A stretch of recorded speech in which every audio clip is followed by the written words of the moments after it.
Today we're getting bloody because it's Bloodtober and I want to, and mostly I want to look at launching blood at people with the idea being to show violence without actually showing the actual violence. Either way, I'm going to be killing the shit out of these fuckers. So let's select our first victim.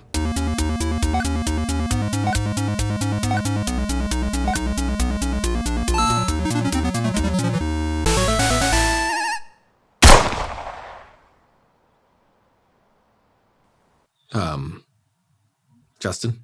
Yep. What? Die? Oh. Oh.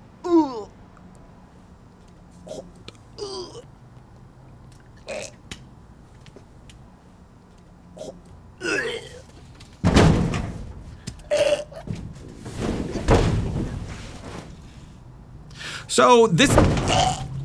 Okay.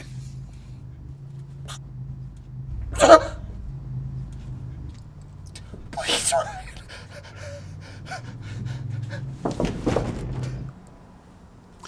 So this is something that we've shown in different ways in the past. First, in the original footage, we have the bullet hole there the entire time. So in post, I just removed that by taking it out in Photoshop, then tracking that over the area. So it was an easy remove that I cut off at the moment of the apparent impact. That mixed with the splatter gave it a great effect. For the splatter, I'm using an air compressor that I grabbed from Home Depot, and this thing is insanely useful. To build a simple rig for it, I cut a piece of hose, taped it to the compressor hose, and then took a plastic bottle, cut off the bottom, and then tape that to the other end of the hose. Now I can pour my liquid in and launch away. Of course, you can get specific valves and hoses for this, but I'm doing this very DIY. But now we will just fill with blood and on a 3 count, launch to match the actor's action. Here, the blood has an upward trajectory that isn't entirely accurate to the impact we're seeing, so if I were to do this again, I would bring the hose much higher and point it more straight back at the wall. But this sort of effect is inspired by similar shots from classic films like The Godfather.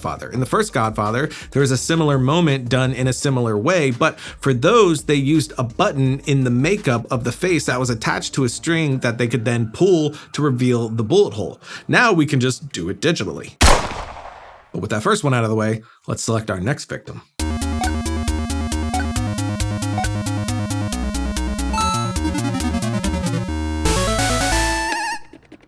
Uh-oh. Looks like the blender's not working. Must be the blades.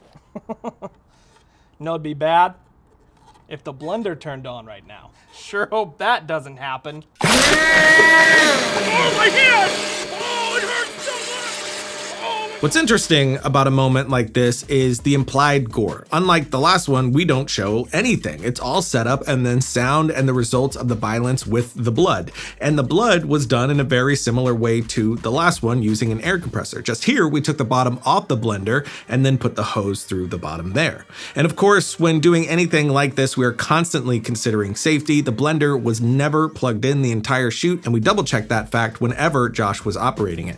Now, whenever doing anything like this, safety always has to be at the forefront of everything you do. And if you wanted a shot like this to be longer, like the blade is continually ripping up his hand and not just a moment like we did with that one blast of blood, you'd want to fill up more and continue to launch that up, but we were going for that one blast. One other thing that I would say with the effect that we did, which drives me a bit crazy, is that the blood is not on the front of his hand. It definitely takes the effect down a peg in my book. If I were to do this again, I would have him actually put his fingers inside the cup. That way it shot all around his hand, and that would feel much more violent, but that's why we do these tests.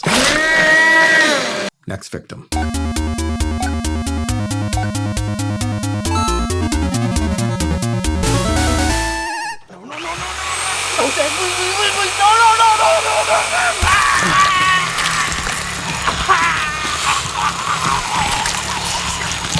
Similar to the blender, we are not showing the actual moment of violence, but are instead implying it. Personally, I do prefer this style, but it works because of this moment here where Justin's face is headed toward the saw, both in frame. And of course, we would never do this for real, so we did it in 2 shots, one with Justin and one with the saw. I will say again here, I actually have a background in construction, so I'm very comfortable using tools like this. So whenever you're doing anything that could be even remotely dangerous, make sure you have someone there who knows what they're doing. But But with those two shots, we just did a simple mask to connect the two together, then the cutaway to Josh does the rest of the work. And for this splattering of blood, I used a regular spray bottle. Fill it with blood and then you could spray your actors till your heart's content.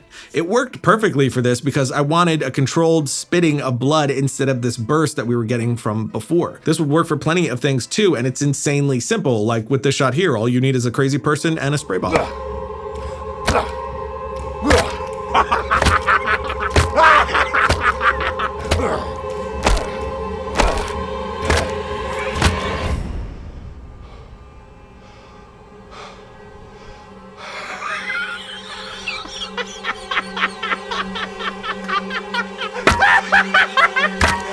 There's plenty of more murder to come, but let's pause the river of blood and thank today's partner, which is Envato.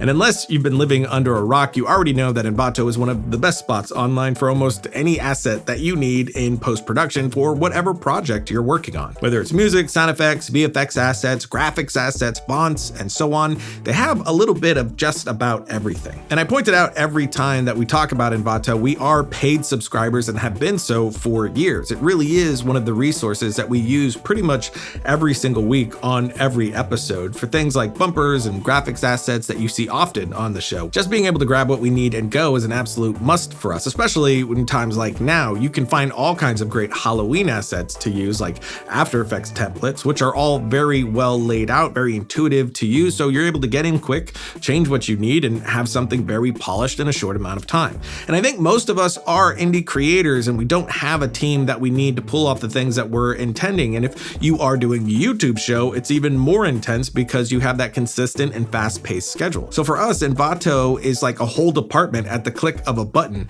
and that takes off a lot of stress. And it's unlimited downloads from these 53 million plus assets, and this is true unlimited downloads with a very simple licensing with their lifetime commercial license. So you can use it knowing that it's good for your personal and commercial work. And of course, custom stuff is great, like I always say, but we rarely have time for that or the manpower or the budget for it, so this makes so many things possible that wouldn't be otherwise. So again, if you need stock video, images, graphics, templates, music, sound effects, fonts, and so on, jump into the notes and follow the link to get 50% off an annual subscription.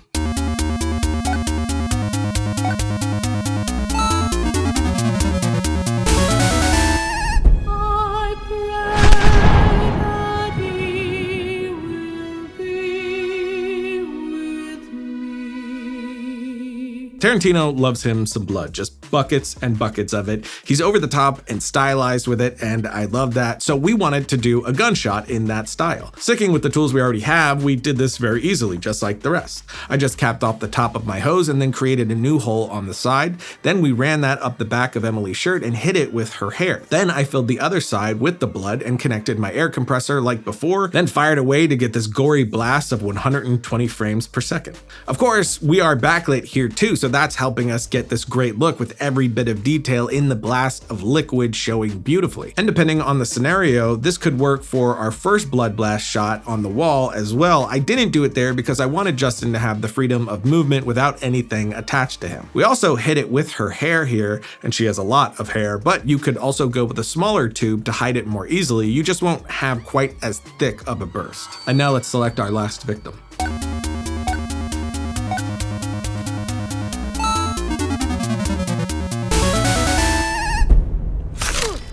So we did a Halloween stab effect last week that needed a lot of digital work in post to finish it off. But while watching some BTS from the latest Halloween film, we noticed a very simple technique and we wanted to give it a shot ourselves, but make it even simpler. Since we've shown how to do things with different hoses, could we do something where the actor was in complete control the entire time and mobile if we wanted them to be, which is this shot here.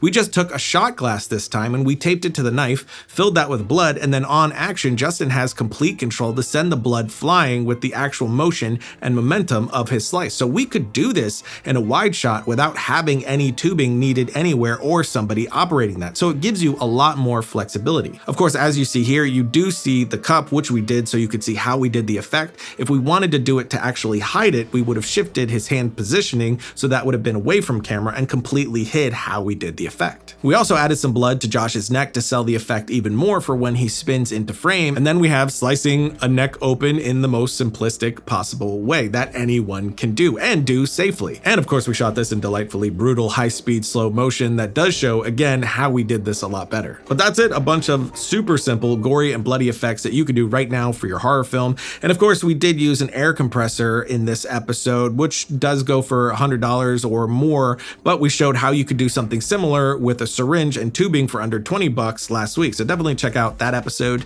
And again, with everything that we showed today and in any episode, always be thinking safety first. If you or anyone else on set is uncomfortable in any way, don't do it. Safety matters more than anything else. And if you aren't subscribed, consider doing that and hit the bell to be notified when we put up more content. And until next time, don't forget to write, shoot, edit, repeat.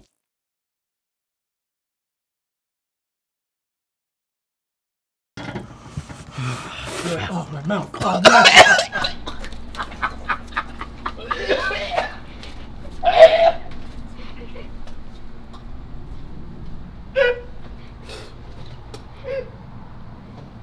Oh my gosh, I threw up a little.